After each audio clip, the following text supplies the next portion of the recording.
లో కయ్యాలు ఏ రేంజ్ లో ఉంటాయో వాటిపై చర్యలు కూడా అంతే కఠినంగా ఉంటాయి. అందుకే వృద్ధ పార్టీలో ఆ కమిటీకి చాలా ప్రాధాన్యత ఉంటుంది. అందుకేనేమో ఇప్పుడు మరోసారి రాజకీయంగా చర్చనీయాంశమవుతోంది. ప్రతిపక్షంలో ఉన్నప్పుడు సైతం హడావుడి చేసిన కమిటీ ఇప్పుడు అధికారం వచ్చాక మాత్రం నామమాత్రంగానే తయారైందట. ఈ తరహా గప్చుప్ అయిపోవడం పార్టీ వర్గాల్లోనే కాదు, పొలిటికల్ వర్గాల్లో కూడా చర్చనీయాంశంగా మారింది. Silence silence.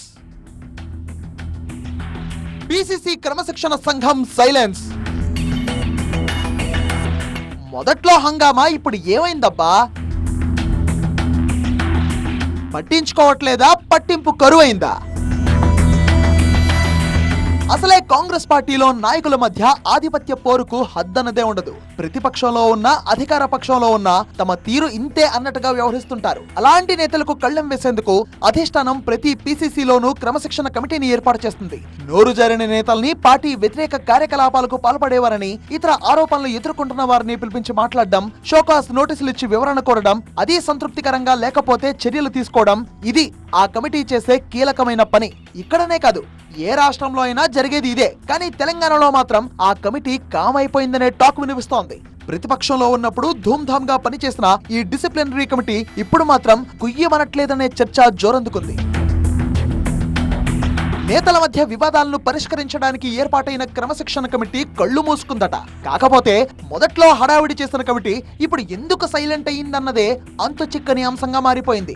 రోజుకో గొడవ, పూటకో వివాదం చెలరేగుతున్నా ఎందుకు పట్టించుకోవడం లేదన్నదే అర్థం కాని విషయం అంటున్నాయి పార్టీ వర్గాలు. కాంగ్రెస్ పార్టీలో అంతర్గత విభేదాలు సహజంగానే ఉంటాయి. ఇప్పుడు అధికారంలో ఉంది కాబట్టి అవి ఇంకాస్త ఎక్కువగానే ఉంటాయి. ఇప్పటికే అవి పీక్స్ కు చేరుకున్నాయి కూడా. అయితే వీటన్నిటి పరిష్కారం కోసమే ఉన్న క్రమశిక్షణ కమిటీ మాత్రం చేష్టలుడికి చూస్తోంది. కాంగ్రెస్ సీనియర్ నేత నాగర్ కర్నూల్ ఎంపీ మల్లు రవి నేతృత్వంలో ప్రస్తుతం ఈ డిసిప్లినరీ కమిటీ కొనసాగుతుండగా మొదట్లో వరుస మీటింగులు పెట్టి బాగానే హడావిడి చేసింది. కానీ ఇప్పుడు ఒక్కసారిగా గప్చుప్ అయిపోయింది. మల్లు రవి బాధ్యతలు చేపట్టిన తర్వాత ఎక్కడెక్కడ నేతల మధ్య వివాదాలు ఉన్నాయో తెలుసుకొని, వారి నుంచి ఫిర్యాదులు, వివరాలు తెలుసుకొని గొడవలకు ఫుల్ స్టాప్ పెట్టే ప్రయత్నం జరిగింది. దాన్ని కాదనలేవు. ఆ ప్రక్రియలో భాగంగానే హంగామా కూడా బాగానే జరిగింది. కొండా దంపతులు వర్సెస్ సొంత పార్టీ ఎమ్మెల్యేలు అన్నట్టుగా రచ్చకెక్కిన వరంగల్ కాంగ్రెస్ వారి విషయంలో చాలా కీలకంగా వ్యవహరించింది ఈ కమిటీ. కొండా మురళిని, ఎమ్మెల్యేలను పిలిపించి వేరువేరుగా మాట్లాడింది. అయితే ఆ తర్వాత ఆ సంగతి ఏమైందో తెలియదు. ఎవరిపై ఎలాంటి చర్యలు తీసుకున్నారో తెలియదు. మొత్తానికి వ్యవహారం అటకెక్కింది తప్ప అసలు పరిష్కారం మాత్రం దొరకలేదనే అభిప్రాయం పార్టీ వర్గాల్లో ఉంది. గాంధీ భవన్ కు పిలిచి చాయ్ బిస్కెట్లు తినిపించి వారితో చర్చలు జరపడమే తప్ప తర్వాత తీసుకున్న చర్యలు మాత్రం శూన్యమనే టాక్ నడుస్తోంది. ఈ విషయంలో ఇప్పటికీ చాలా క్లారిటీ లేకుండా పోయింది. పోనీ పిసిసికి గానీ, ఏఐసిసికి గానీ ఏమైనా సిఫార్సులు చేశారా అంటే అదీ లేదు.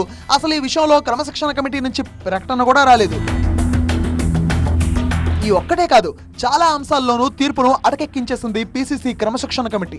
ఉమ్మడి మెదక్ జిల్లా నుంచి బోలెడు ఫిర్యాదులందాయి. గజ్వేల్ కాంగ్రెస్ ఇన్ఛార్జ్ నర్సారెడ్డిపై వ్యతిరేక వర్గం తీవ్ర స్థాయిలో ధ్వజమెత్తింది. గాంధీ భవన్ లో పెద్ద గలాటానే చేసింది. అంతకుముందు పటాన్చెరులో వలస ఎమ్మెల్యే గూడెం మహిపాల్ రెడ్డి విషయంలో జరిగిన రచ్చ కూడా గాంధీ భవన్ గేటుకు సెగతగిలేలా చేసింది. ఈ విషయంలో స్థానిక ఇన్ఛార్జ్ కాటా శ్రీనివాస్ గౌడ్ ఫిర్యాదు చేసిన క్రమశిక్షణ కమిటీ ఎలాంటి చర్యలు తీసుకోలేదు. అటు గద్వాల్ నియోజకవర్గంలో గందరగోళాన్ని ఇప్పటికీ కంట్రోల్ చేయలేకపోతోంది ఈ డిసిప్లినరీ కమిటీ. బీఆర్ఎస్ నుంచి కాంగ్రెస్ లో చేరిన ఎమ్మెల్యే బండ్ల కృష్ణమోహన్ రెడ్డితో సరిత తిరుపతయ్య సై అంటే సై అంటూనే ఉన్నారు. ఆ విషయంలోనూ ఎటూ తేల్చని పరిస్థితి. భద్రాచలం ఎమ్మెల్యే తెల్లం వెంకట్రావు, మాజీ ఎమ్మెల్యే పోదెం వీరయ్య మధ్య వార్ టీవీ సీరియల్లా నడుస్తూనే ఉంది. ఆదిలాబాద్ నియోజకవర్గంలోనూ సేమ్ సీన్ కనిపిస్తోంది. అక్కడి నుంచి పోటీ చేసిన కంది శ్రీనివాసరెడ్డికి సీనియర్లకు మధ్య నిత్య జగడాలు వెరీ కామన్ అయిపోయాయి. ఈ విషయంలోనూ పిసిసి క్రమశిక్షణ కమిటీ తనకేమీ పట్టనట్టుగా వ్యవహరిస్తోంది. ఇక ఏకంగా సీఎం సహా అధిష్టానం పెద్దల్ని టార్గెట్ చేస్తూ విమర్శలు గుప్పించిన కోమటిరెడ్డి రాజగోపాల్ రెడ్డి పైన ఇప్పటి వరకు చర్యలు లేవు. అయితే రాజగోపాల్ రెడ్డి ఏఐసిసి సభ్యుడు కాబట్టి క్రమశిక్షణ కమిటీ తన పరిధిలోకి రాదని వదిలేసి ఉండొచ్చు అన్న అభిప్రాయమూ వ్యక్తమవుతోంది. ఆయన సంగతి సరే, మరి మిగతా వారి జగడాల మాట ఏమిటి? వాటిపై ఎందుకు దృష్టి పెట్టడం లేదు అన్నదే పార్టీ వర్గాల్లో గుసగుసలకు కారణమవుతోంది. పార్టీలో నేతల మధ్య ఈ స్థాయిలో గొడవలు, వివాదాలు ముదురుతుంటే ఎలాంటి చలనం లేకుండా క్రమశిక్షణ కమిటీ ఉండడం ఇప్పుడు విమర్శలకు తావిస్తోంది. పేరుకే క్రమశిక్షణ కమిటీ, పైసా పనిచేయడం లేదనే టాక్ గాంధీ భవన్ వర్గాల్లో వినిపిస్తోంది. మరి ఇప్పటికైనా ఈ డిసిప్లినరీ కమిటీలో డిసిప్లిన్ వస్తుందేమో చూడాలి.